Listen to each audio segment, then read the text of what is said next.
Assalamualaikum warahmatullahi wabarakatuh. Alhamdulillah wassalatu wassalamu ala Rasulillah wa ala alihi wa sahbihi wa mawala, la haula wala quwata illa billah, ma'badu. Alhamdulillah kita masih bisa bermuajahah. Sebelum pelajaran seperti biasa, mari kita awali seluruh aktivitas kita dengan berdoa bersama. Bismillahirrahmanirrahim. Rabbi syrah li sadri wa yassir li amri wahlul 'uqdatam min lisani yafqahu qawli. Amin. Baik, dibuka anak-anakku halaman materi kita 24, bab yang ketiga, yaitu Al-Quran sebagai pedoman kehidupan. Para anak-anakku, perlu diketahui Allah Subhanahu wa ta'ala mempunyai 4 kitab samawi, yaitu kitab yang diturunkan dari langit. Yang pertama adalah Taurat, diturunkan kepada Nabi Musa. Kemudian Zabur diturunkan kepada Nabi Daud alaihissalam.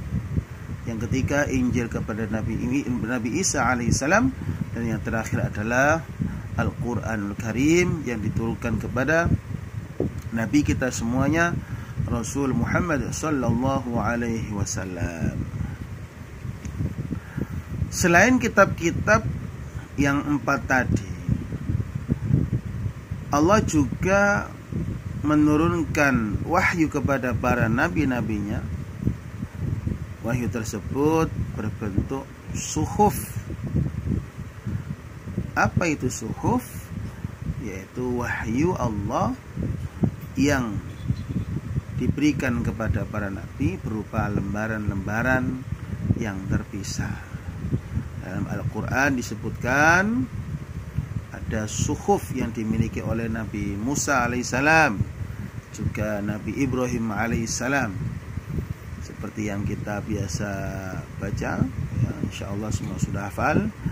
Inna hadza lafis suhufil ula suhufi Ibrahim wa Musa.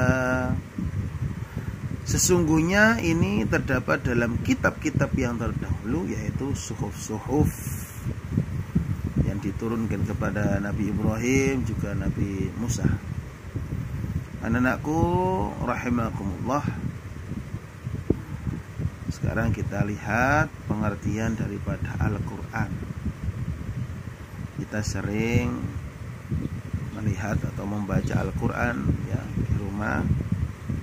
Semoga kalian semua senantiasa diberi kekuatan oleh Allah untuk bisa bersama-sama membaca Al-Quran sekeluarga.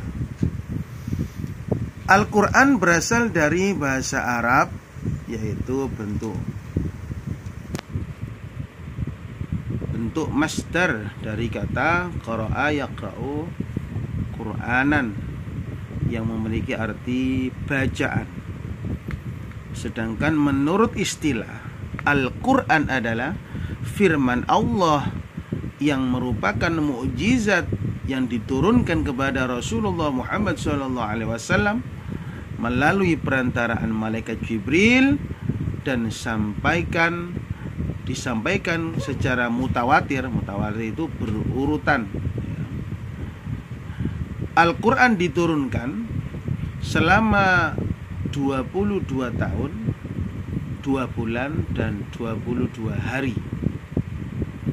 Ayat pertama yang diturunkan adalah surat Al-Alaq. Al-Alaq ayat pertama sampai ayat kelima.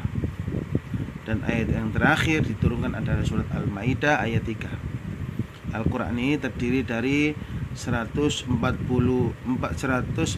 surat dan ayatnya 6.666 secara keseluruhan. Semua memakan waktu turunnya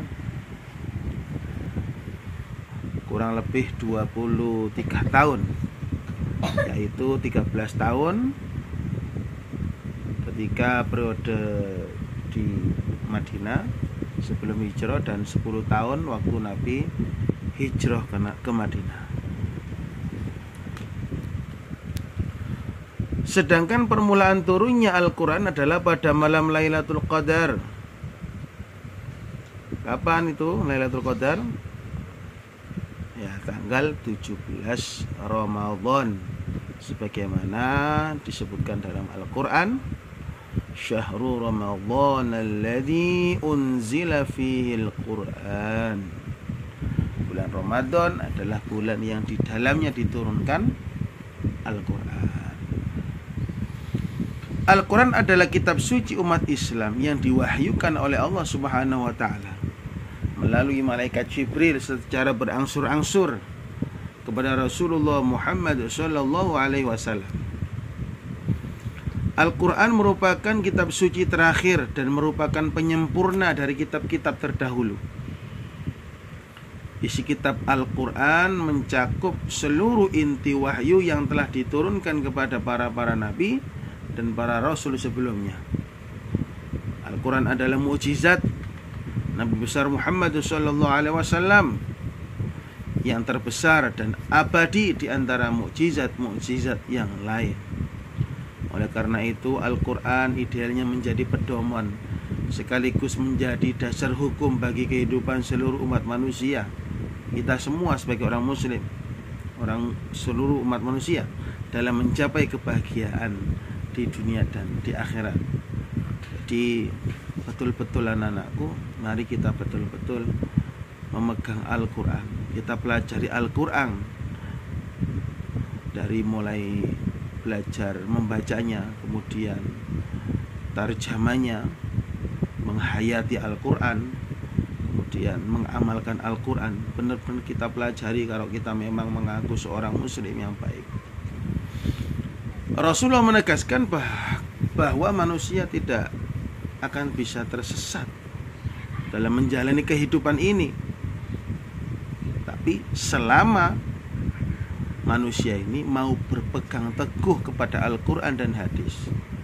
Mari kita tanyakan betul dalam diri kita, apa sudah betul-betul kita ini berpegang teguh kepada Al-Quran dan hadis? Kalau belum, ya mari mulai saat ini kita kembali mentelaah Al-Quran dan hadis. Nabi menegaskan, taraktu fikum amraini ma in tamassaktum bihima lan tadhillu abadan. Kutinggalkan untukmu, ya, wahai umatku, untuk kalian aku tinggalkan dua perkara pusaka, kalau istilahnya orang dulu. Kalian tidak akan tersesat selama berpegang teguh kepada kedua hal tersebut. Apa itu? Al-Quran dan Sunnah Rasulullah Muhammad sallallahu alaihi wasallam.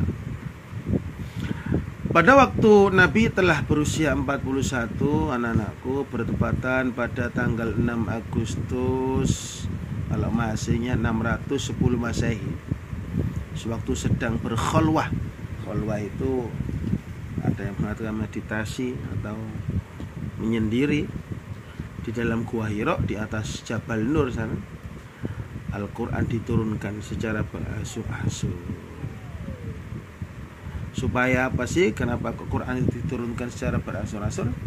Agar satu, mudah dihafal, mudah dimengerti, diamalkan dalam kehidupan sehari-hari. Yang kedua, banyak ayat-ayat yang diturunkan merupakan jawaban dari pertanyaan atau penolakan suatu pendapat atau perbuatan.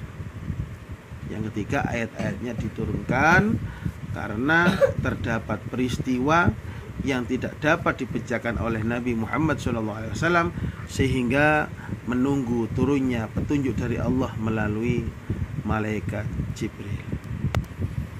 Baik, sedikit ini anak-anakku tentang Al-Quranul Karim. Semoga menjadi ilmu yang manfaat dan barokah. Kita berdoa semoga kita semua, seluruh keluarga kita, keturunan kita kelak diberi Allah kekuatan untuk bisa mendalami Al-Quranul Karim, sehingga kelak kita selamat baik di dunia maupun di akhirat. Saya akhiri. Assalamualaikum warahmatullahi wabarakatuh.